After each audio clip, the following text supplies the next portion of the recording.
ఈరోజు పిఆర్టీయు రాష్ట్ర సంఘ జనరల్ బాడీ సమావేశం హైదరాబాద్లో జరిగిన సందర్భంగా మరి ఉపాధ్యాయులందరూ ఒకటే ఆవేదన వ్యక్తం చేస్తూ ఉన్నారు. రాష్ట్ర ప్రభుత్వం ఉద్యోగులకు రావాల్సినటువంటి పెండింగ్ బిల్లులు చెల్లించుట్లో తాత్సారం చేయడం, మరి ఒప్పందాల ప్రకారం మరి నెల నెల ఇస్తా అన్న 700 కోట్లు కూడా మరి చెల్లింపులు జరుగుతున్నాయా లేవా అనే అనుమానం ఉపాధ్యాయులకు కలుగుతున్న సందర్భంలో మరి ఈరోజు ఒకటే డిమాండ్ ఉపాధ్యాయుల నుంచి వస్తూ ఉన్నది.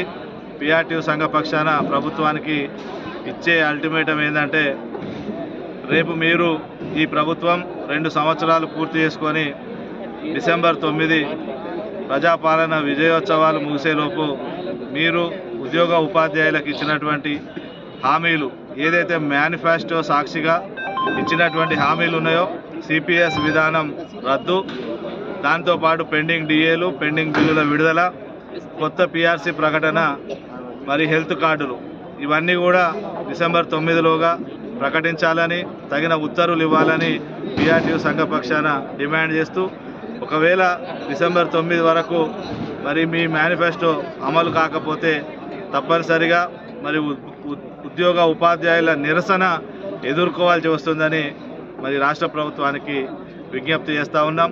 త్వరలోనే మరి దీనిపైన దృష్టి సారించి మరి వాళ్ళ రాష్ట్రం ఆర్థిక ఇబ్బందులు ఉన్నాయి, అవి ఉపాధ్యాయులు కూడా తెలుసుకొనే ఉన్నారు. అందుకే మీకు 2 సంవత్సరాల సమయాన్ని ఇచ్చిండ్రు. మరి మీరు ఏ విధంగా సమస్యను పరిష్కరించగలుగుతారో ఒక భరోసా ఇచ్చే విధంగా ఒక ప్రణాళికను ఉపాధ్యాయుల ముందు లేదా జేఏసీ నాయకుల ముందు ఉంచి దాన్ని పటిష్టంగా అమలు పరిస్తే మరి అన్ని విధాల ప్రభుత్వానికి ఉపాధ్యాయులకు ఉద్యోగుల మధ్య ఒక సత్సంబంధాలు ఉంటాయి. లేదనంటే తప్పనిసరిగా మరి ఒక ఉద్యమ కార్యాచరణ మరి అది పిఆర్టీయు సంఘం ద్వారా మొదలు కాబోతున్న విషయాన్ని కూడా ఈ సందర్భంగా తెలియజేస్తా ఉన్నాం. జై